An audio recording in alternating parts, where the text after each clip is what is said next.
So, you just made your first $100 million.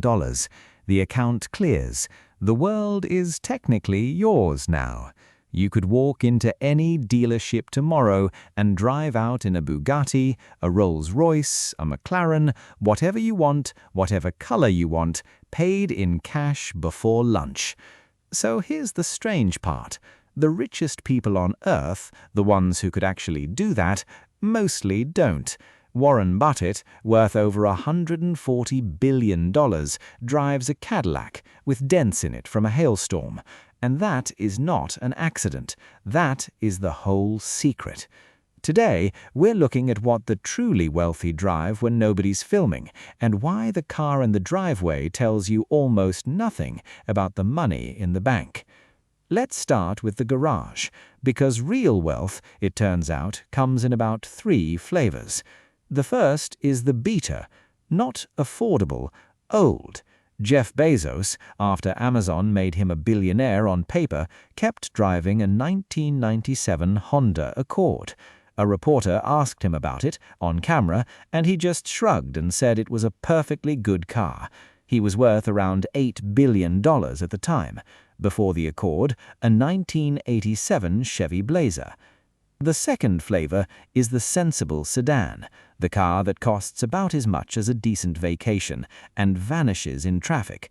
Mark Zuckerberg, worth hundreds of billions, was photographed for years in a Honda Fit, sticker price around $17,000, and an accurate TSX he once described as safe, comfortable, and not ostentatious. That last word is the entire point. Paul Allen, who co-founded Microsoft, drove a Mazda pickup that cost about $7,000 new. The third flavor is the truck.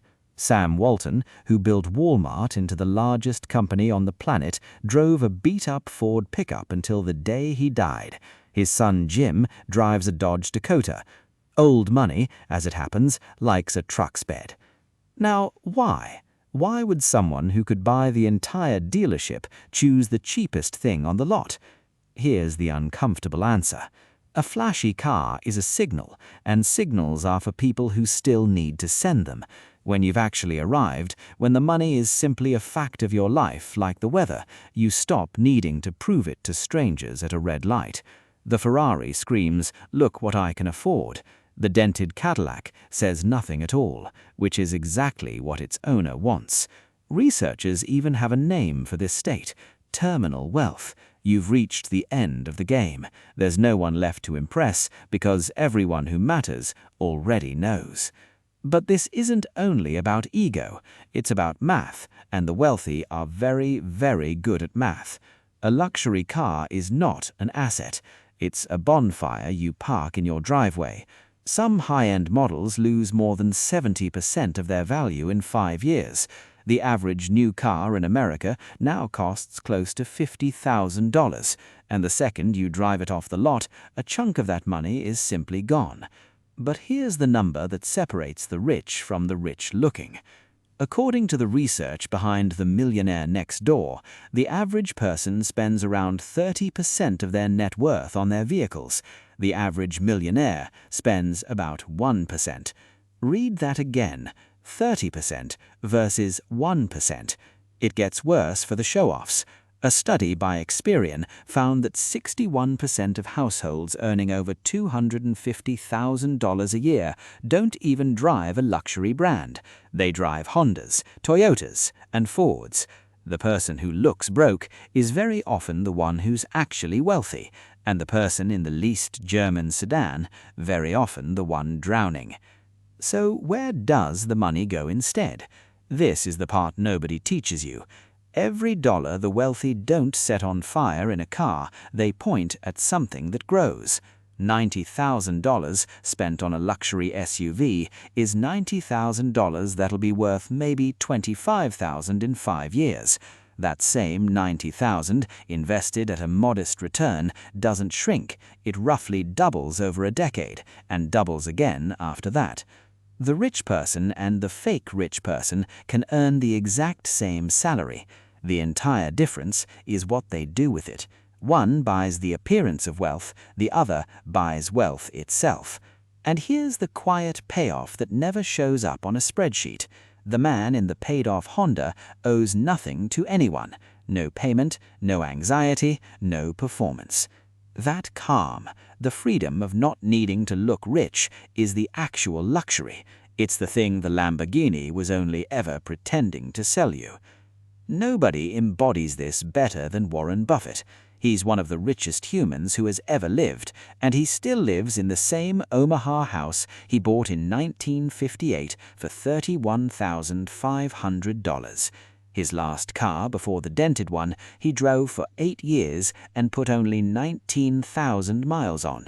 He drives so little, around 3,500 miles a year, that replacing anything feels pointless to him. He even sends his daughter to buy his cars, because he refuses to waste half a day at a dealership. His explanation for it all is a single line. He says he has every possession he wants, but he's watched friends reach a point where, in his words, the possession possesses them instead of the other way around. Now, the cautionary tale. Because for every quiet billionaire in a Honda, there's someone doing the exact opposite and paying for it. Financial researchers call them high-income under-accumulators, big salary, tiny net worth. Deep down, they believe you're supposed to drive the most expensive car you can technically finance, so they lease the latest luxury model, then another, then another. One study of social media earners found an average vehicle price of over $150,000, bought by people building an image, not a fortune. The car is real, the wealth is a costume, and a costume has to be paid for every single month, forever. And here's the twist most people miss. Even the genuinely rich guys who love cars treat them as toys, not proof. Bezos, the same man in the '97 Accord, quietly owns a car collection reportedly worth around $20 million. The difference is he bought them after the fortune existed, emoted, with pocket change, for fun.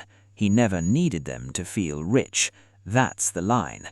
Wealthy people buy toys with the crumbs. Fake rich people buy the toy instead of the fortune. So let's do the actual math, because this is where it gets real for you. Say you have $90,000 and a choice. Option 1, the luxury SUV. In 5 years, it's worth maybe $25,000, a $65,000 loss, plus insurance, plus interest on the loan. Option 2, a reliable $30,000 car and the other $60,000 invested. In 20 years, at a normal market return, that $60,000 becomes somewhere north of $400,000. Same starting point, same day.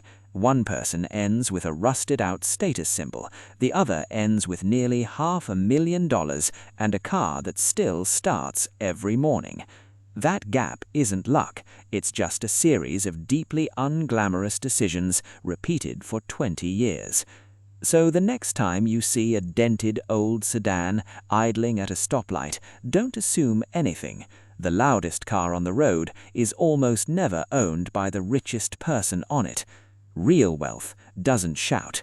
It idles quietly in a 10-year-old Cadillac with hail damage going exactly the speed limit.